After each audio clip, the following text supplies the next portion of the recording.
Okay guys, welcome back na naman sa aking YouTube channel, no? So ngayon, nag-update to si Miss Choi sa Korea sa September 14. Yan nakalagay naman guys. So pwede nyo panoorin yan dyan sa link sa baba. So paliwanag ko lang, napakabilis at napakaikse guys. So ito, sinabi dyan magkakaroon ng magical spirit wine, which is hindi to pet guys ha. Nakabukod siya na parang magic stone.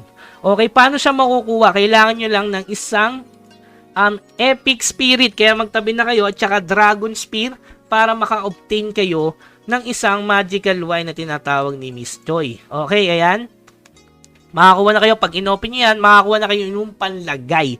Ang kaso lang guys, maganda sana yung update pero lugi to sa mga hard stock. Malalaman nyo mamaya. So ayan, nakita nyo, isang epic dragon spear kapalit yung wine, pwedeng dalawang epic pet, tapos yung wine naman na isa. Okay? So, yon, the boss, ayan o, the boss magic spell, ayan. Siguro, pamili siguro yung isa pang spell attack. Di ko rin sigurado, guys, So, since, hindi pa natin alam yung pinaka-isaktong para saan yung dalawang yon pag kinarap mo. Okay? So, ito yung makukuha nyo, guys. So, nakabukod dyan, parang spear siya. Kita nyo naman. So, kung titingnan nyo yung skill, Gada Spear guys, may skill na bigay yan. Ito, tinranslate ko, nakalagay dito guys. When hit, there is a 10% chance, ayan, picks all damage received for 10 seconds.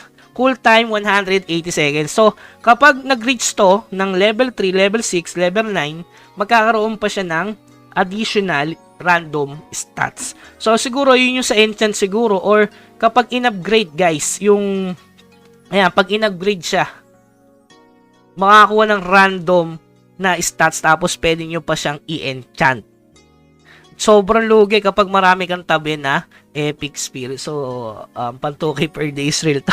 Ang dami niyang yung pwede niyang i-level up to. Sobrang solid nito kasi may sariling skill. Guys, isipin nyo, when hit, there is a 10% chance. Ito pa lang yung pinakita, hindi pa sa lahat. So, bawat epic pet, may kanya-kanyang skill yan, kaya napaka-solid yan. So, yun lang naman yun, guys. Ayan, level 12. Kita nyo naman. Pwede niyang i-enchant yan. Ayan, makakuha pa ng PvP. Parang enchant sa weapon. Tapos, ang problema lang, guys, ayan.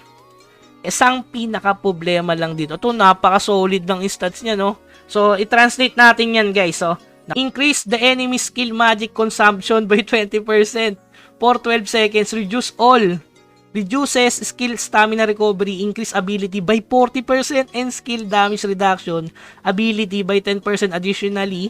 You cannot use great fortune telling of resurrection Gumyorang resurrection cool time 48 seconds. Grabe nakita nyo? Yung bigay niya, increase PvP attack, ayan, kita naman. So ayan, tinranslate ko lang din guys. So pwede nyo naman i-translate yan gamit yung translator. Okay, sobrang solid, bawat pet may bigay na skill.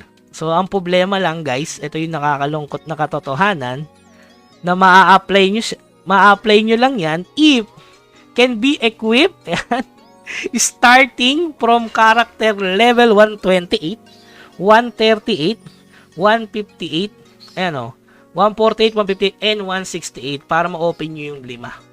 Imagine guys, kalaban nyo 138. So may dalawang additional skill na naman sila. So kailangan ko na naman mag-abol ng level. Siguro bababaan yan sa global. Baka ang gawin dyan 125. Parang ginawa dun sa Magic Stone, di ba? Baka 125, 135, 145. Pwedeng 131 ulit. Para mapilitang magpa-level yung mga hard stock sa 120 at 130 dyan. Okay, so yun lang naman yung update ni Mirpor. Sabi ni Miss Choi, napaka-big. Big update para sa Korea. So, syempre, gastusan na naman yan. Padamihan ng epic pet, guys. Magtabi na kayo ng epic pet. Kung level na kayo, 135, guys. Dalawa lang naman kailangan nyo, Okay na yon. Okay, so, yun lamang, guys. Panoorin nyo lang. Lalagay ko yung link sa baba. Hanggang sa muli. Paalam.